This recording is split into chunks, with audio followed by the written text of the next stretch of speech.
Kenka Bancho is a truly unique beat-em-up that absolutely oozes charm and style. You assume the role of a high school student who decides to ditch learning and instead become the biggest badass in town. But he's not the only one with this idea, with several other students from rival schools also being out for the title. The game affords the player a range of powerful moves, such as punches, kicks and throws to manage the thugs that roam the streets. As you progress through the adventure, you are rewarded with experience points and currency, which can be used to unlock extra moves, and a huge amount of cosmetic changes and items that will all help you along the way. The overall environment is surprisingly large, with over 45 different factions in which to locate. It is sure to last you quite some time. Kenka Bancho is a solid experience that every PSP owner should give a go. It now sells for about $80, but in my eyes is well worth it, especially for those who are looking for something unique to play.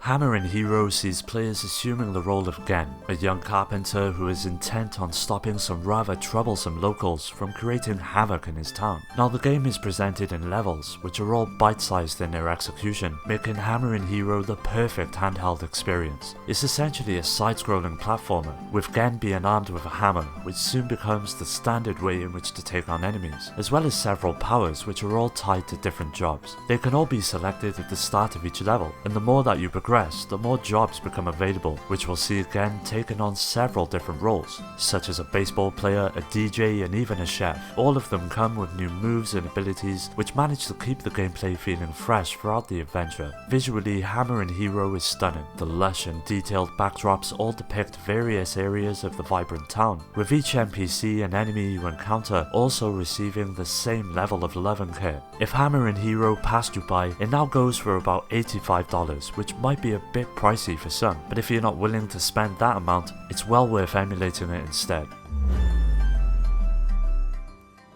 Trails in the Sky introduces players to the Kingdom of the Burl and sees you taking on the role of Estelle and Joshua, who are both children of one of the most respected bracers in the kingdom. Because of this, they wish to carry on in their father's footsteps, and this is where the adventure picks up. It's nothing groundbreaking, but it manages to serve the gameplay well, and this is where Trails in the Sky truly excels. The game is broken up into two sections, with those being the field and towns. On the field, the player will encounter enemies and progress the effectiveness of their party, whilst towns allow you to visit various shops and inns, where equipment can be bought and a wide range of quests can be taken on. During battle, the action is presented on a grid, with each character possessing their own unique abilities and setups. Positioning also plays a huge role in battle, and can help deal out extra amounts of damage when taken into consideration. If you're looking for a solid, portable RPG, Trails in the Sky has got it all. It now goes for about $90 if you're looking to pick it up, but if you don't want to drop that amount of cash, there's always the option of emulation. Hexy's Force is an RPG that is largely split into two. Both the characters of Cecilia and Levant each have their own journey to follow, and despite the overall predictability of the main story, the game still manages to have some interesting twists and great writing. Like most RPGs, the gameplay and the several systems that comprise it are vital to its success. One of the best aspects is that there are no random encounters, as all of the enemies are visible on the map. That allows you to easily avoid getting into battle if you so wish. The battle system is traditional turn-based combat, but interestingly the attack command is missing, and each attack comes from one of the weapons your character has equipped. They are divided into two separate categories that both offer different abilities to utilize in battle. By upgrading each of the weapons you come to possess, more powerful skills and attacks can be unlocked. It's a really cool system that allows the player to experiment with a range of options that helps the overall battle system become the star of the show. Priced at about $95, Hexy's Force is becoming more and more obscure and harder to find, so if you're on the lookout for a physical copy rather than emulating, now is the perfect time to snap it up. Ys the Oath of Felghana once again sees the character of Adol taking center stage, as he and his companions set out to rid the land of strange monsters, but soon stumble into a tale that engulfs the fate of the entire kingdom. It all sounds a bit cliche at first, but it soon picks up and offers a great narrative for the player to enjoy. Gameplay wise is where the Oath of Felghana really shines. It's a fun mixture of streamlined RPG elements, hack and slash and platforming that all blend into one amazing package. All of the combat takes place in real time and allows the player to utilize up to 3 magic spells as well as several weapon-based attacks. Naturally, over the course of the adventure, you'll be leveling up and unlocking new abilities and equipment that further your chances against the onslaught of enemies you encounter. Visually, it's all rather simple, with characters being presented as 2D sprites superimposed over 3D backgrounds, but it actually works out quite well and brings the adventure to life in a truly mesmerizing way. If you're at all a fan of the long-running franchise, the Oath of Felghana is an absolute must. It goes for about $115 these days, but luckily the option to emulate is always on the table for those not willing to spend that amount of money on a game.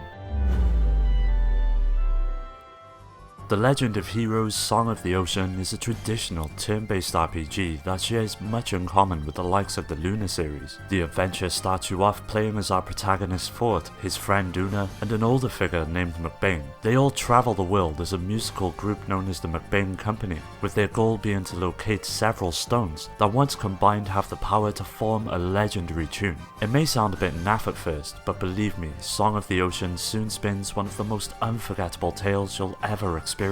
It features the same top-notch graphical quality as its predecessors and a simply fantastic soundtrack that blows the other two out of the water. It does offer much of the same, but this time also introduces a significant amount of new aspects to the gameplay, mainly the battle system that sees up to 6 party members coming together at once to take on a variety of diverse threats. To counter them, you have a series of skills that are all dictated by the specific stones you have equipped. Because of this, spells and abilities can constantly be swapped out, which allows you to experiment with each of the characters at your disposal. Although it's quite pricey nowadays, sitting at around $135, Song of the Ocean is a solid RPG, and if you're not willing to drop that amount of cash on a single game, emulating it instead is a great option.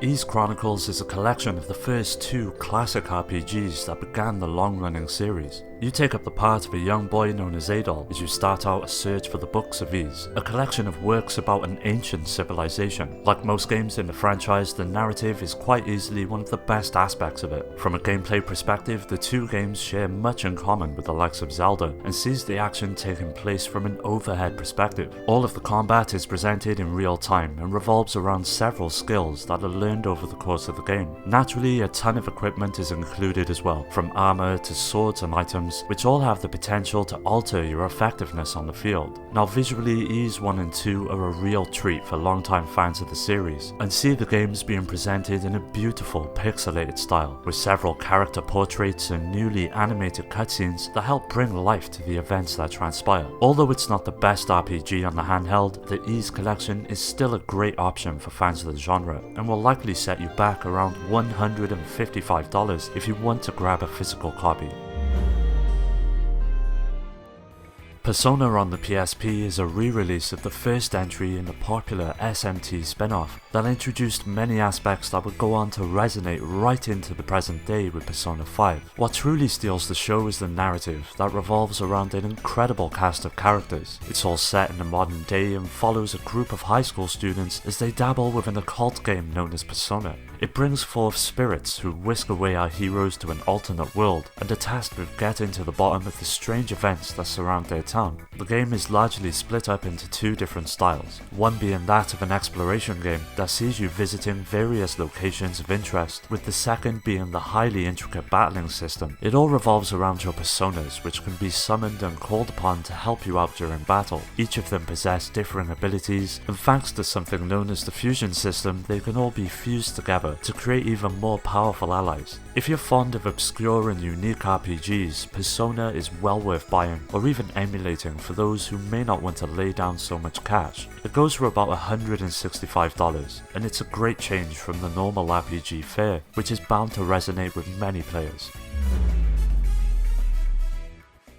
I'm a huge fan of the Persona series, but I only recently managed to play Innocent Sin, and I for one can gladly recommend it as not only a great entry in the franchise, but one of the best RPGs on the system as well. It all revolves around a young man known as Tatsuya, a high school student who along with a group of friends get pulled into a dark and at sometimes disturbing adventure by a villainous character known as the Joker. The narrative is quite possibly one of the best aspects of the experience, so I don't want to say too much in case I spoil it, but rest assured it will not disappoint. Like any RPG though, gameplay is the most fundamental aspect to its success, and Innocent Sin excels in this department as well. It all revolves around the use of demon-like creatures known as personas in battle, and something known as the rumor system outside of fighting that has the potential to steer events in the character's favour. Like other entries in the series, these personas can be fused together to make even more powerful allies to aid you in the turn-based battles that soon become one of the most intriguing parts of the adventure, spending hours upon hours to ultimately build an unstoppable team,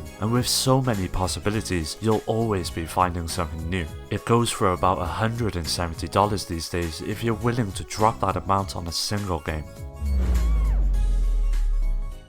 Persona 3 is one of those games that has the ability to completely consume your soul. May it be the enthralling narrative that is fueled with several twists and turns, the highly rewarding gameplay, or the incredible amount of customization and progression. There's a ton of reasons to keep on coming back to one of the finest RPGs ever produced. Gameplay wise, you'll find yourself exploring the city and interacting with a lovable cast of NPCs, as well as encountering a wide range of enemies to overcome through the use of the intuitive battle system.